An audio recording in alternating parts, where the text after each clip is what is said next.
ಮಂಡ್ಯ ಲೋಕಸಭಾ ಕ್ಷೇತ್ರ ಈ ಬಾರಿ ಒಂದು ಕುತೂಹಲದ ಕೇಂದ್ರ ಬಿಂದುವಾಗಿದೆ. ಮತ್ತೆ ಮಂಡ್ಯ ಇವತ್ತು ಇಂಡಿಯಾದಲ್ಲಿ ಚರ್ಚೆ ಆಗ್ತಾ ಇದೆ. ಯಾಕಂತ ಹೇಳಿದ್ರೆ ಮಂಡ್ಯದಲ್ಲಿ ಈ ಬಾರಿ ಸುಮಲತಾ ಅಂಬರೀಶ್ ಅವರು ನನಗೆ ಟಿಕೆಟ್ ಬೇಕೇ ಬೇಕು ಬಿಜೆಪಿಯಿಂದ ಅಂತೇಳಿ ಪಟ್ಟು ಹಿಡಿದು ಕುಳಿತಿದ್ದಾರೆ. ಇತ್ತ ಜೆ ಡಿ ಎಸ್ ಹಳೆ ಮೈಸೂರು ಭಾಗ, ಅದರಲ್ಲೂ ಕೂಡ ಮಂಡ್ಯ ನಮ್ಮ ಒಂದು ಭದ್ರಕೋಟೆ. ಯಾವುದೇ ಕಾರಣಕ್ಕೂ ಕೂಡ ಮಂಡ್ಯವನ್ನು ಸೀಟ್ ಶೇರಿಂಗ್ನಲ್ಲಿ ನಾವೇ ಇಟ್ಕೊಳ್ಬೇಕು ಅನ್ನುವ ಒಂದು ಲೆಕ್ಕಾಚಾರದಲ್ಲಿದ್ದಾರೆ.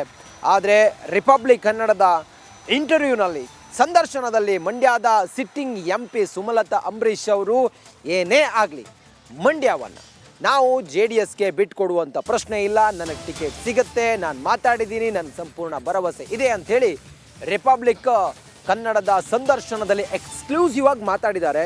ಬನ್ನಿ ಏನು ಹೇಳಿದ್ದಾರೆ ಸುಮಲತಾ ನೋಡೋಣ. ಒಂದು ವೇಳೆ ನಿಮಗೆ ಟಿಕೆಟ್ ಮಿಸ್ ಆದರೆ, JDSಗೆ ಟಿಕೆಟ್ ಬಿಟ್ಟುಕೊಡ್ಬೇಕು ಅಂತ ಆದರೆ, ಪಕ್ಷದ ಆಶಯದಂತೆ ನೀವು ಪರಿಪೂರ್ಣವಾಗಿ JDSಗೆ ಬೆಂಬಲ ವ್ಯಕ್ತಪಡಿಸ್ತೀರಾ?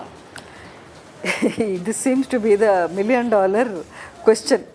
ಎಲ್ಲ ಕಡೆಗೂ ಓಡಾಡ್ತಿದೆ. ಅದಕ್ಕಿನ್ನೇನು ಒಂದು ದಿನನೋ 2 ದಿನನೋ ಕಾದು ನೋಡಬೇಕು. ಖಂಡಿತ ನನಗೆ ಪಕ್ಷದ ಬಗ್ಗೆ, ನರೇಂದ್ರ ಮೋದಿ ಅವರ ಬಗ್ಗೆ ತುಂಬ ಅಂದರೆ ಅತ್ಯಂತ ಗೌರವ ಇದೆ ನನಗೆ. Apart from being N MP, apart from ಒಬ್ಬ ಪೊಲಿಟಿಷಿಯನ್ ವ್ಯೂಕ್ಕಿಂತನೂ ಒಬ್ಬ ಸಿಟಿಸನ್ ಆಫ್ ನಮ್ಮ ದೇಶದ ಒಬ್ಬ ಸಿಟಿಸನ್ ಅನ್ನೋ ನಿಟ್ಟಿನಲ್ಲಿ ನೋಡಿದ್ರೂ ನನಗೆ ಆಸೆ BJPನೇ ಬರಬೇಕು. ಯಾಕೆಂದರೆ ಅವ್ರು ಮಾಡಿರೋ ಅಂಥ ಒಂದು ಡೆವಲಪ್ಮೆಂಟ್ ಏನಿದೆ, ಒಂದು ಚೇಂಜಸ್ ಏನು ತಂದಿದ್ದಾರೆ ನಮ್ಮ ಕಂಟ್ರಿಯ, ಒಂದು ಏನೇನು ಮ್ಯಾನಿಫೆಸ್ಟೋಲಿ ಅವರು ಏನು ಮಾತು ಕೊಡ್ತಾರೋ ಅದನ್ನು ಎಲ್ಲವನ್ನೂ ಮಾಡುವಂಥ ಒಂದು ಪಕ್ಷ ಅಂದರೆ ಈವರೆಗೂ ಪ್ರೂವ್ ಆಗಿರೋದು ಅದು BJP. ಸೊ ಹಾಗಾಗಿ my first this thing definitely would be to support BJP ಅನ್ನೋದು. ವ್ಯಕ್ತಿಗಿಂತ ಪಕ್ಷ ಮುಖ್ಯ, ಪಕ್ಷಕ್ಕಿಂತ ದೇಶ ಮುಖ್ಯ ಅನ್ನೋದು ಇದರಲ್ಲಿ ಬಂದರೆ.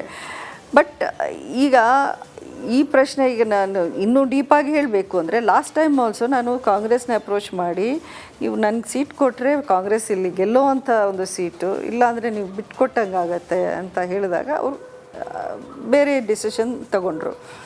ಆವಾಗ ನಾನೇನು ಮಾಡಿದೆ, ನಾನೇನು ಏಕಾಏಕಿ ನಾನು ಇಂಡಿಪೆಂಡೆಂಟ್ ನಿಂತ್ಕೊಳ್ತೀನಿ ಅಂತ ನಾನೇನು ಕೇಳಿಲ್ಲ. I have to ask my people, ನಿಮ್ಮ ಉದ್ದೇಶ ಏನು, ಈ ರೀತಿ ನನಗೆ ಕಷ್ಟ ಇದೆ ಸೀಟ್ ಸಿಗೋದು. ಅಫ್ಕೋರ್ಸ್ ಪ್ರತಿ ಸಲ ಯಾರು ಇಂಡಿಪೆಂಡೆಂಟಾಗಿ ನಿಂತ್ಕೊಂಡು ಅಲ್ಲಿ ಗೆದ್ದು ಬಿಡ್ತಾರೆ ಅನ್ನೋವಂಥ ಸೀನ್ ಎಲ್ಲೂ ನಡೆಯಲ್ಲ. ಇಂಡಿಪೆಂಡೆಂಟಾಗಿ ಒಬ್ಬ ಮಹಿಳೆ ಫಸ್ಟ್ ಟೈಮ್ ಗೆದ್ದಿರೋದು ಕರ್ನಾಟಕದಲ್ಲಿ ನಾನೇ. ಅದು 52 years ಬ್ಯಾಕ್ ಒಬ್ಬರು ಗೆದ್ದಿದ್ದಾರೆ ಕರ್ನಾಟಕದಿಂದ ಇಂಡಿಪೆಂಡೆಂಟಾಗಿ. 52 years ಕಳೆದ ಮೇಲೆ ಇಂಡಿಪೆಂಡೆಂಟ್ MP ಅಂತ ಯಾರೂ ಟ್ರೈ ಮಾಡೋದೇ ಇಲ್ಲ ಫಸ್ಟ್ ಆಫ್ ಆಲ್. ಸೊ ಹಾಗಾಗಿ ಡೆಫಿನೆಟ್ಲಿ ಈಗ ರಾಜಕೀಯ ವಾತಾವರಣ ಬದಲಾಗಿದೆ. I will have to take a suitable decision as per the situation demands.